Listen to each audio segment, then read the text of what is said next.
بسم اللہ الرحمن الرحیم نحمده ونصلی علی رسولہ الکریم اما بعد۔ ملٹی لیول مارکیٹنگ کا ایک واضح اور صاف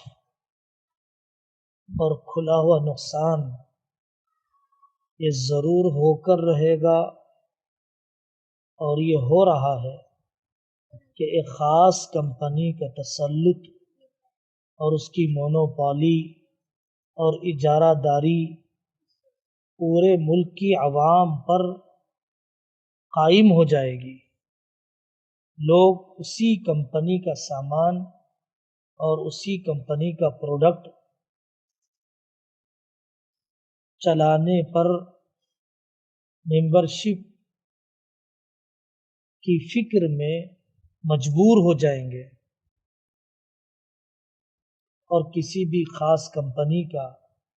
یا کسی بھی خاص کاروباری کا اس طرح سے اجارہ داری کا قائم ہو جانا، تسلط کا قائم ہو جانا، ڈومینیشن کا قائم ہو جانا بہت زیادہ ہر معیشت کے لیے نقصان دہ ہوا کرتا ہے۔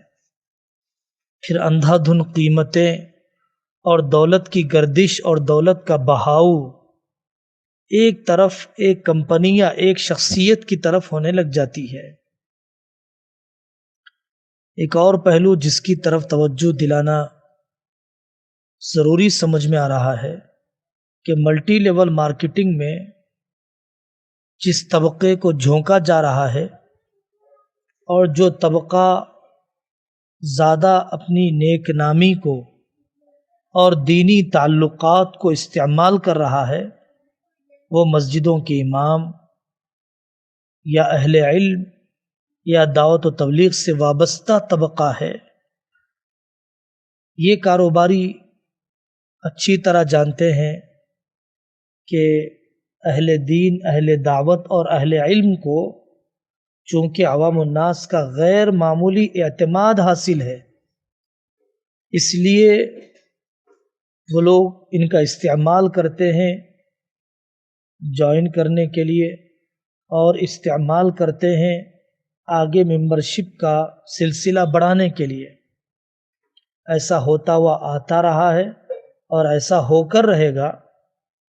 کہ جو ان سے بڑے ممبر ہیں ان کو تو بڑی رقومات مل جائیں گی، اور یہ جو چھوٹے لوگ ہیں ان کی رقومات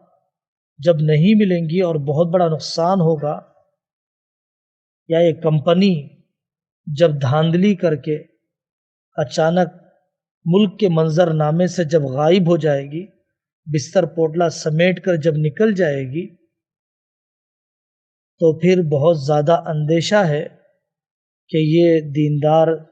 جانے جانے والا طبقہ، سمجھا جانے والا طبقہ اور امت کے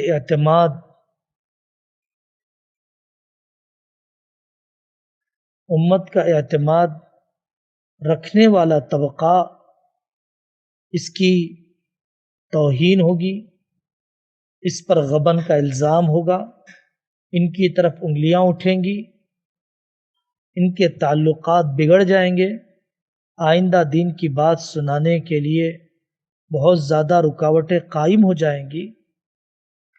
اس لیے اہل دین، اہل علم طبقے سے بڑی لجاجت اور عاجزی کے ساتھ درخواست ہے کہ جب چینل مارکیٹنگ حرام ہے اور ہمارے تقریباً بڑے اکابر میں اس سلسلے کا کوئی اختلاف رائے نہیں ہے، کسی نے جائز ہونے کا نہیں کہا ہے، کوئی قابل ذکر نام، کوئی متعارف شخصیت نے اس کے جائز ہونے کو نہ لکھا ہے نہ بولا ہے۔ دیندار طبقے کا، اہل علم طبقے کا، باریش طبقے کا، مسجد سے تعلق رکھنے والے طبقے کا کسی کاروبار میں دلچسپی لینا ہرگز اس کے حلال ہونے کی دلیل نہیں ہے۔ حلال ہونے کی دلیل قرآن ہے، حدیث ہے، اور با اعتماد علماء، بڑوں کے صحبت یافتہ پہلے سے مقبول علماء کی آراء ہی اس سلسلے میں سنی جانی چاہیے، بغیر تحقیق کے عوام الناس کو اس سے وابستہ کرنا خود کو بھی گڑھے میں ڈالنا ہے، دوسروں کو بھی گڑھے میں ڈالنا ہے۔ اگر کوئی شخص اس میں اب ملوث ہو چکا ہے اور اللہ کی توفیق سے وہ اب توبہ کرنا چاہتا ہے، ہرگز جھجک نہ کرے، ہرگز پیچھے نہ ہٹے، بلکہ جن جن لوگوں کو جوائن کیا ہے اور جن جن لوگوں کو اس نے ممبر بنایا ہے ان سب حضرات تک یہ بیانات منتقل کر دیں۔ اگر وہ سمجھنا چاہتے ہوں، مزید تبادلہ خیال کرنا چاہتے ہوں، اپنی علمی پیاس اور علمی تشنگی بجھانا چاہتے ہوں تو ہم ان کی خدمت کرنے کے لیے تیار ہیں، لیکن اوپر کیا گیا بیان وہ کافی ہے، سارے پہلوؤں کو ذکر کر دیا گیا ہے، اسی کو بار بار سننا انشاءاللہ ان کو مطمئن کر دے گا۔ ہرگز اس بات سے نہ ڈرے کہ دنیا کیا کہے گی، ہزاروں لوگوں کو حرام پر چھوڑ کر ہم جائیں گے، اللہ کو کیا منہ دکھائیں گے؟ اور ہزاروں لوگوں کی معیشت جب تباہ ہو جائے گی اور ان کی جیبوں کو مزید سلسلہ وار آگے ہلکا کر دیا جائے گا، خالی کر دیا جائے گا، ان کی گاڑی کمائیوں کو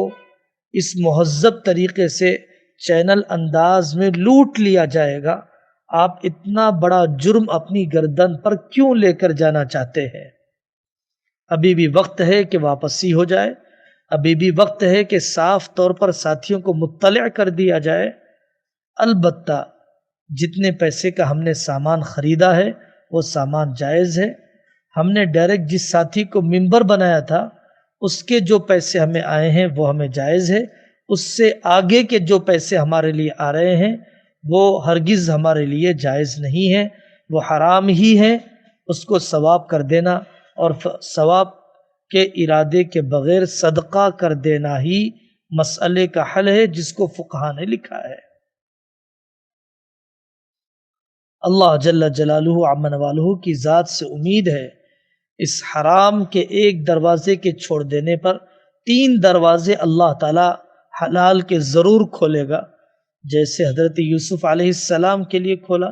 جیسے حضرت سلیمان علیہ السلام کے لیے ہوا کو مسخر کر دیا، جیسے حضرت داؤد علیہ السلام کے لیے لوہے کو موم کر دیا۔ ساری دنیا اگر کسی زہر کو دوا کہنے لگ جائے تو وہ دوا نہیں ہو جاتی ہے، اور اگر کسی چیز کے بارے میں کوئی کہتا ہو زہر ہے، کوئی کہتا ہو دوا ہے، آدمی اتنی آسانی سے اس کو قبول کر نہیں لیتا۔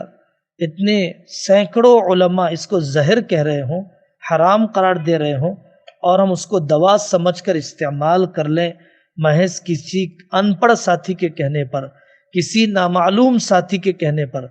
کسی بے دلیل کے پیش کیے جانے والے بیان پر، یہ سوائے اپنی نفس کی تسلی اور سوائے شیطان کی گود میں بیٹھنے اور اپنے دل کو سمجھا لینے کے علاوہ اس کا کوئی بھی فائدہ نہیں ہے۔ اللہ کے یہاں اس قسم کے اعذار کی وجہ سے آدمی کی گردن بچ نہیں سکتی ہے۔ ہم لوگ اپنے دوسرے ساتھیوں کو متوجہ کریں، فوراً پیچھے ہو جائیں۔ اللہ جل جلالہ عمن والہ ایسے ساتھیوں کو ہمت و حوصلہ عطا فرمائے۔